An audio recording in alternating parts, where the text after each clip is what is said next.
Carbs aren't the enemy, but if you're insulin resistant, they can sometimes feel like your worst nightmare. You eat them, your blood sugar shoots up, you crash, and suddenly you're hungrier than before. Now, here's the thing. Yes, when you're insulin resistant, your body isn't able to use carbohydrates efficiently, but that doesn't mean you have to cut them out of your diet forever. When your insulin sensitivity improves, your body will actually be able to tolerate carbs better. But to get there, we have to work on our insulin sensitivity. I'm Kait, a nutritionist who helps people to reverse insulin resistance, prediabetes, type 2 diabetes, and PCOS naturally. I've worked with hundreds of clients, and yes, carbohydrates can still be a part of your diet. You just have to eat them in the right way. So in today's video, I'm going to be giving you the exact strategy I use with clients to still have some carbs in your diet without making your insulin resistance worse. Simple, science-backed things you can start today. So let's quickly cover why carbohydrates can be a little bit tricky if you're insulin resistant. Because once you understand that, it's going to make sense how the strategies in today's video are going to work. But if you do want to get right into the strategies, I always have timestamps on the progress bar so you can skip ahead. Okay, but let's start with the basics. Insulin resistance means your cells do not respond to insulin efficiently. Think of insulin as a key and your cells as a door. With insulin resistance, the lock is sticky. The key still works, but you need a lot more of it and it takes longer to open the door. When you eat carbohydrates, they're broken down into sugar or glucose. This enters our bloodstream and causes our blood sugar or glucose to go up. So in general, carbohydrates raise blood sugar, but protein and fat do not. So when someone who's metabolically healthy eats carbohydrates, their pancreas releases insulin, which again we can think of as a key. Their muscles and liver open the door, and glucose moves out of the blood and gets stored or used for energy. In insulin resistance, this door is slow to open. Glucose lingers in the bloodstream, and the body releases more insulin to compensate. The insulin spike runs higher and takes longer to come back down. Two tissues matter most here: muscles and liver. Muscle is your biggest sink for glucose. It uses insulin to bring glucose in. When muscles are insulin resistant, they do not pull in glucose as quickly, so more glucose stays in the blood. The liver is supposed to turn down its own glucose output when insulin rises. But with insulin resistance, the liver keeps dripping glucose into the blood even when levels are already high. This is like turning on the tap when the sink is clogged. And you can feel these spikes in real life. Bigger spikes often lead to a sharper fall a couple of hours later. That drop can leave you feeling tired, hungry, and craving more carbs.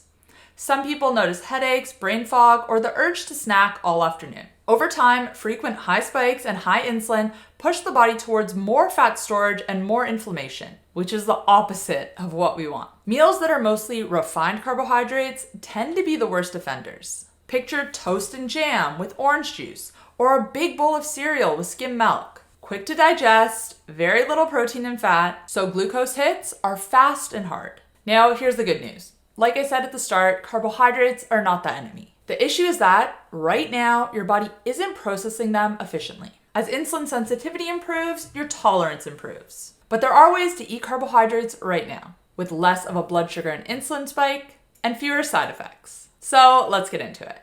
Let's start with the first strategy.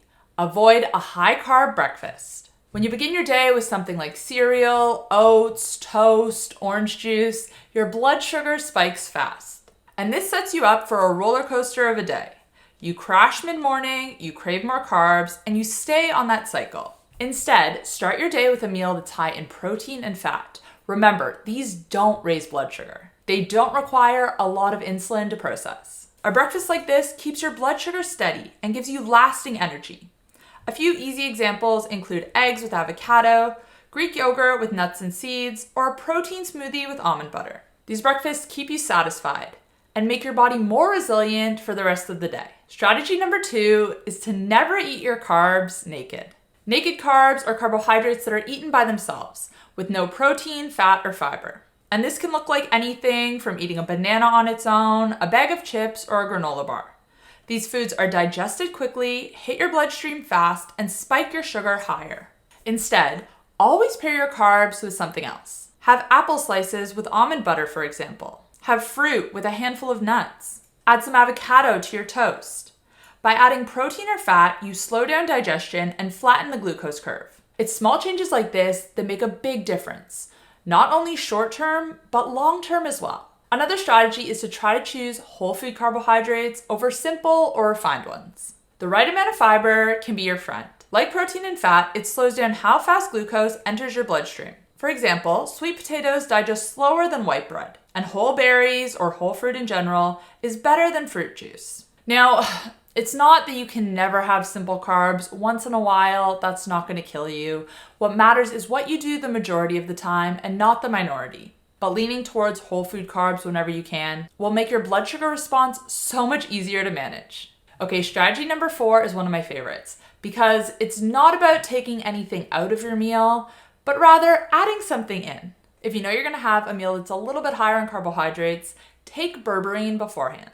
Berberine is a natural compound that works in a similar way to the prescription drug metformin. Metformin is often prescribed for insulin resistance. Both berberine and metformin improve how your cells respond to insulin and help lower your blood sugar after meals. But not all berberine supplements are created equal. And that's why I recommend SoWell Health's balanced capsules. They're third-party tested, which is important because a lot of berberine brands out there are not. Dare I say, the vast majority. Most don't even have an accurate amount on the label. But like I said, balanced is third-party tested, so you can feel confident with the quality. To check them out, you can head to healthcoachkait.com/getsobalanced. I'll put that link in the description box down below and use code KAIT10 at checkout to save 10% off your order. I've tested balanced so many times using a CGM, and my blood sugar response is always lower. Another simple but powerful hack is walking after meals. When you use your muscles, they take glucose out of your blood directly, and they do it without needing extra insulin. It's like giving your body a shortcut to clear the sugar. And this doesn't have to be complicated. You don't even need to power walk. Just a nice slow 10 to 15 minute walk around the block can make a big difference. This is enough to flatten your spike and prevent the crash. Movement right after eating is one of the best tools you can use. Another trick you can use is taking apple cider vinegar before bed. And this is another one that's about adding something in rather than taking something away. Just 1 to 2 tablespoons diluted in water can help to lower your fasting blood sugar the next morning. Vinegar works by improving insulin sensitivity and slowing the release of glucose from your liver overnight. That way, you wake up with steadier numbers in the morning and better control going into the next day. It's a small habit that can give you a big head start. Okay, so let's quickly recap because I know we've covered a lot in today's video and I don't want you to forget anything.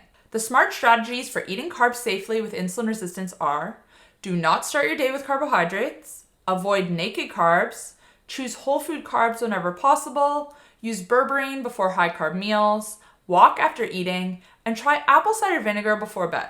Carbs are not bad, but you just need to be strategic about them when you're working to reverse insulin resistance. Over time, your body will handle them better and you'll have more flexibility. Now, I want to hear from you guys. Have you tried any of these strategies before? Let me know in the comments down below. And if you want to try out berberine, remember the brand I recommend is SoWell Health. I'll put that link in the description box down below. Anyways, guys, thank you so much for watching. I will see you in the next one. Bye.